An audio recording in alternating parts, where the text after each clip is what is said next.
Bonjour Madame Milquet, qu'est-ce que vous pensez de cette 10e édition de la Nuit Blanche? Alors je la trouve d'abord particulièrement pluvieuse, mais pour le reste très bien réussie. C'est vraiment intéressant d'avoir concentré tout sur les Marolles. Il y a plein de créativité partout, un monde de fous, énormément de gaieté de vivre. Voilà, je trouve que cette ville mérite cette nuit blanche. Et ben voilà, on est ici à la Nuit Blanche ce soir, il pleut. Le Bruxellois n'a jamais peur du froid, de la pluie, il sort. Nous sommes des milliers ce soir au centre-ville. Donc voilà, c'est une ville qui bouge et je pense qu'avec le CDH, le 14 octobre, c'est une ville qui continuera à bouger. Bienvenue dans la 10e édition de Nuit Blanche.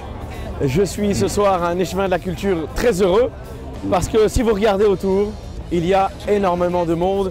Malgré la pluie qui recommence depuis quelques petites minutes, nous avons des dizaines de milliers de gens dans la ville pour vivre la ville, vibrer avec la ville et surtout avec les artistes.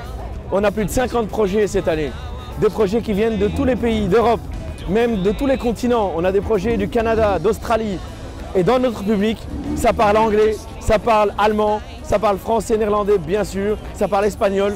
Nous avons réussi à faire de Nuit Blanche ce grand événement qui fait le rayonnement international de Bruxelles. Si vous avez encore le temps de nous rejoindre, la nuit est longue, c'est jusque 7 h du matin et rendez-vous tout le monde pour le petit déjeuner aux Galeries Bortier. Bonne soirée.